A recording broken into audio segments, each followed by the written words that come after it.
Uma breve reflexão, queridos irmãos e irmãs, iluminados pela palavra que acabamos de ouvir, e o grande tema que nós vemos nesta mesa da palavra, sobre a oração,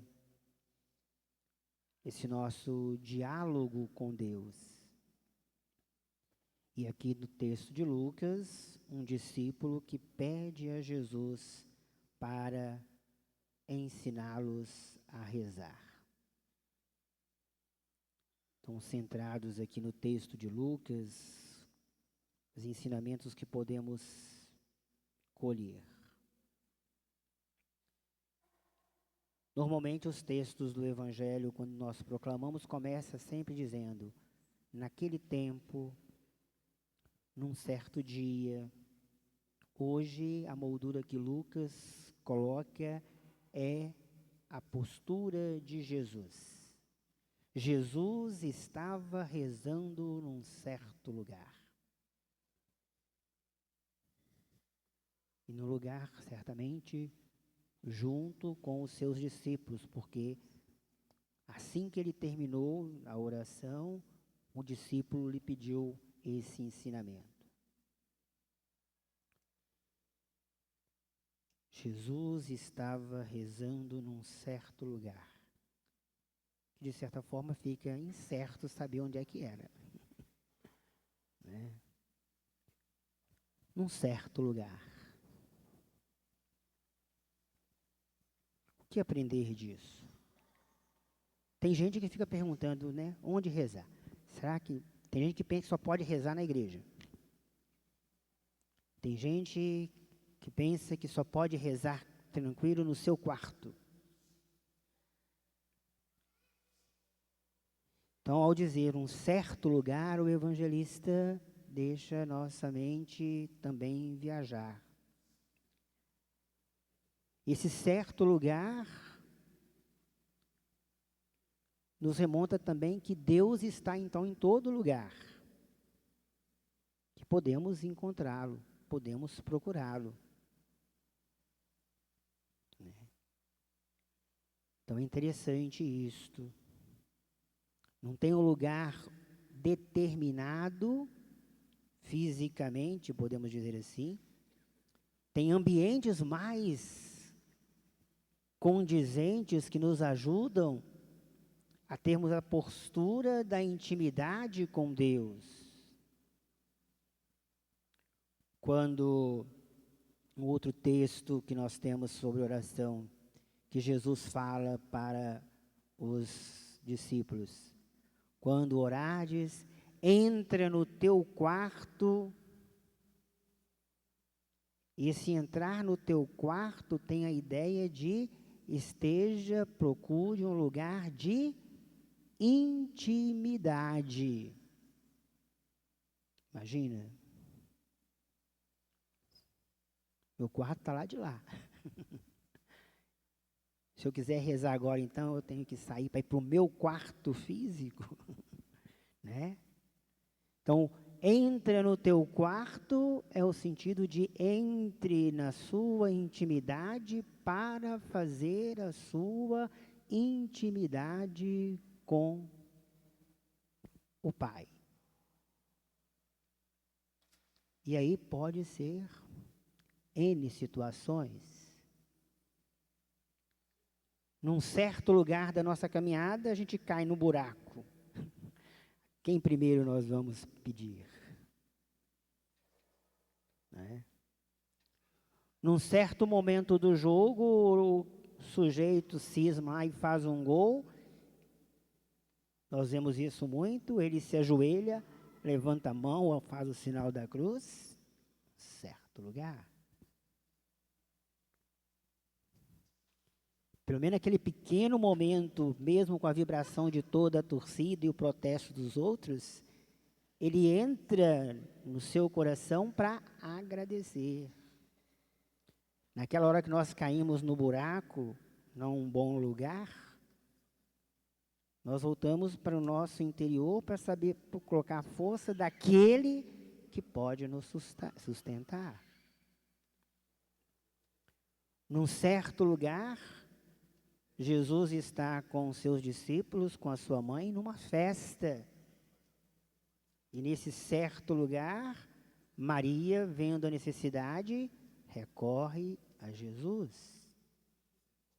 E nesse certo lugar, Jesus recorre ao Pai para realizar a transformação. Então, certo lugar, vários ambientes e situações que nós passamos. E podemos também entrar em oração. E aí, quando o discípulo pede para Jesus, ensina-nos a rezar,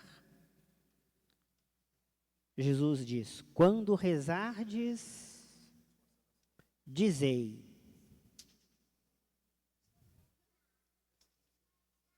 Pai.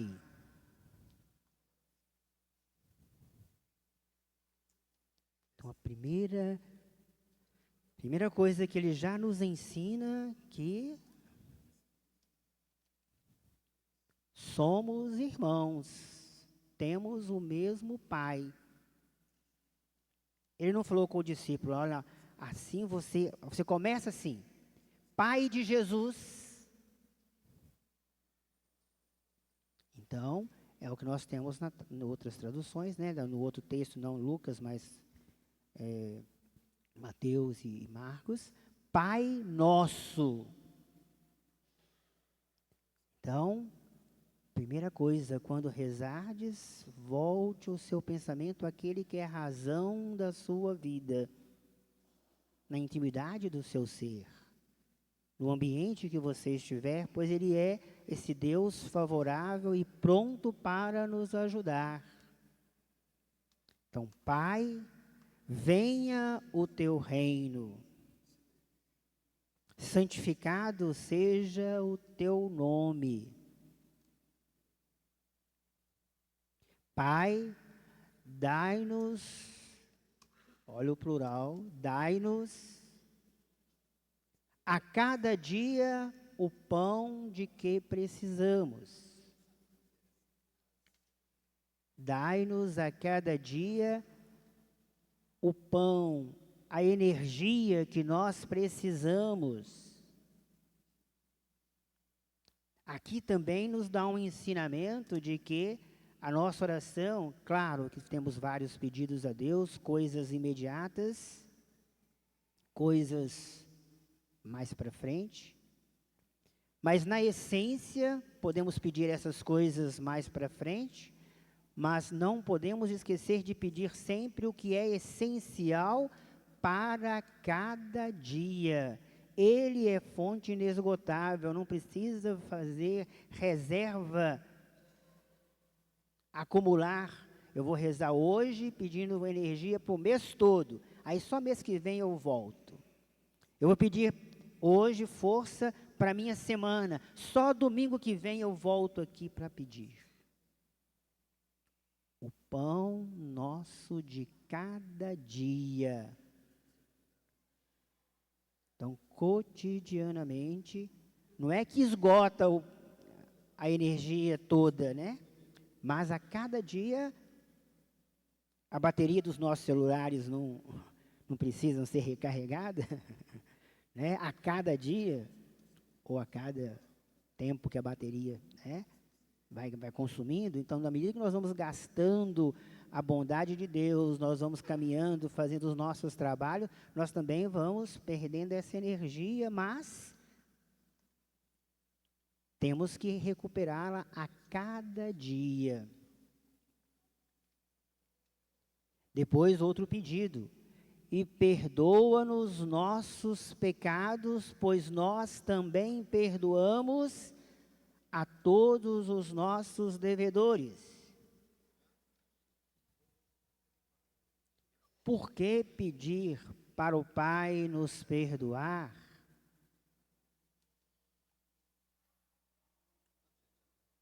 Porque nós sabemos que Ele é plena e total misericórdia.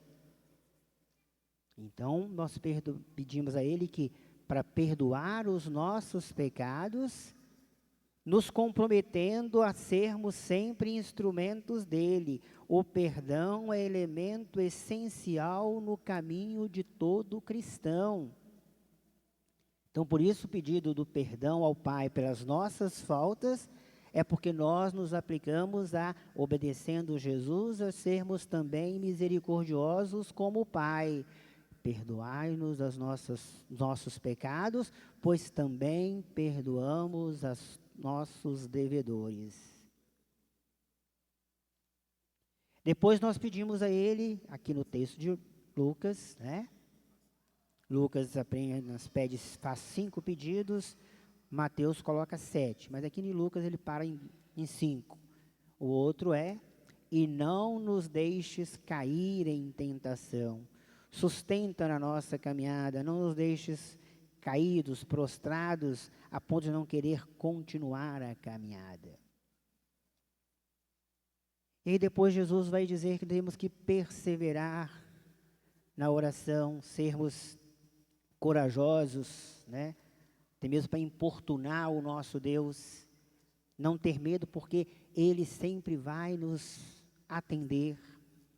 Vimos o texto lá de Moisés, né? Fazendo aquela barganha, 50, 45, até chegar a 10. Primeiro mostra uma confiança, né? Uma coragem para poder se dirigir a Ele, a Deus, porque ele foi até contou, não, mas e se for? Mas mostrou confiança e persistência, não se incomoda. Então, não tenhamos medo de incomodar a Deus, porque Ele não se incomoda. Ele está sempre à nossa disposição para nos ajudar, e Ele quer sempre o nosso bem, e nunca vai nos dar nada de mal. Sempre coisas boas, ou melhor, Ele vai nos dar a Ele mesmo. Nós vamos chegar a essa conclusão aqui. Aí Jesus mostra 2 situações, do amigo que chega numa hora inoportuna, pede o outro lá um auxílio. Jesus fala assim, olha, o cara negou, mas tem certeza. Ele vai atender, não porque o sujeito é amigo dele, mas para ficar livre, ele vai dar aquilo que aquele menino precisar. Então, ter essa coragem de insistir no pedido. No nosso caso, às vezes ele vai ficando impaciente, ou vai radicalmente negar, ou então, se é amigo, não vou furar com meu amigo, eu vou. Me chateou muito, já atrapalhou meu sono, está tudo bagunçado aqui mesmo, mas eu vou ajudar, né? Depois ele dá o exemplo dos pais. O pai que, se o filho pede, né, um peixe, o pai vai dar o peixe, não vai dar uma cobra. Se pede um ovo, não vai dar um escorpião. E depois fala uma coisa aqui que a gente até assusta. Será que Deus está brigando com a gente? Cristo está chamando a gente tudo que a gente não presta? Ele está dizendo assim, pode confiar que o Pai realmente vai dar a vocês as coisas. Sejam persistentes, sejam perseverantes, porque Ele confia, mas a sua oração tem que ser confiante, né? Ele foi um pouquinho mais acima, antes da conclusão, ele fala, olha, pedi e receberei, procurai e encontrarei, batei e vos será aberto, porque a quem pede, recebe, quem procura, encontra, a quem bate, se abrirá. Então, tenha coragem de fazer isso. E veja, vocês que têm a possibilidade, ou fazer o bem, ou fazer o mal, quando ele diz aqui, vós que sois maus, porque nem sempre nós estamos tão disponíveis a fazer o mal, o bem, né? E às vezes fazemos o mal. Quando ele fala do pai, por causa da responsabilidade que o pai tem com a vida, o pai nunca vai fazer algo que destrua o filho, né? Então, se o filho pedir um peixe, sempre vai ganhar esse peixe para ajudá-lo. Nunca o pai vai colocar o seu filho em perigo ou para destruí-lo. Se pedir um ovo, vai. Então ele fala, se vós que tem essa possibilidade, e às vezes fazem assim, escolhem, eu vou fazer o bem para A, para aquele eu vou fazer o mal. Então, nós temos essa. Mas o Pai, o nosso Pai, que é o nosso Deus, é extremamente bom. Então, nós é que temos essa flutuação de humor. Se eu estou bem, eu faço bem. Se eu estou mal, independente da pessoa, se uma pessoa até muito boa comigo, eu vou pisar no calo dela porque ela me xingou ontem. Então, nós somos maus, nós temos essa fraqueza ainda, né, essa carência. Mas Deus é sumo bem. Então, ele diz, olha, ora, se vós que sois maus, sabeis dar coisas boas aos vossos filhos, quanto mais o Pai do céu dará o Espírito Santo aos que o pedirem. Ele não vai dar coisas para nós.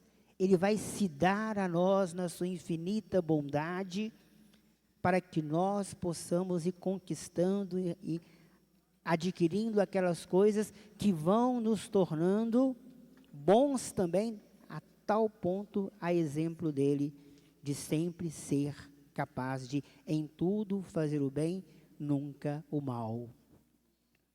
Então, ele se dá a nós, ele nos ajuda a adquirir tudo aquilo que é necessário para o nosso bem. O pão nosso de cada dia, o pão que precisamos. O pão é o alimento bom que ele sempre nos dá, seja material, seja espiritual. Então, que se traduz no material, nessas coisas que vamos adquirindo, e na medida em que vamos reconhecendo que recebemos isso dele como dom, como presente, nós vamos usar esse dom, esse presente, também sempre para fazer o bem. E no final ele vai nos dar ele próprio, no sentido de quando terminar essa jornada, ele nos permite então agora mergulhar pleno no seu amor, e ele nos dá como herança ele mesmo, a vida plena, a vida eterna, que esse mergulho nele. Então, rezar não é algo muito complicado. É necessário para a nossa boa caminhada em Deus e com Deus.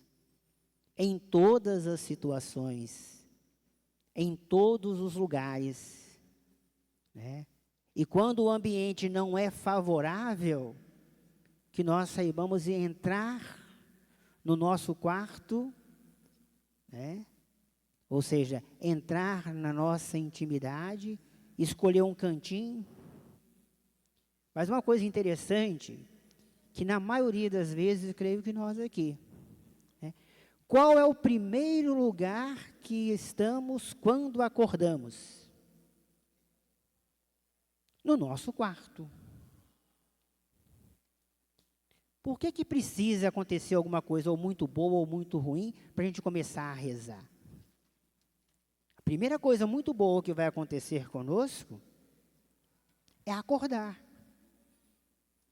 Então, antes de sairmos do nosso quarto físico, né, e despertos do nosso quarto interior, que é para a vida, o dom que Deus nos dá, façamos como primeiro dever do dia, uma oração, pedindo a esse Deus essa força do Espírito para agirmos tal qual o próprio Cristo agiu, amando, partilhando, perdoando, construindo o reino.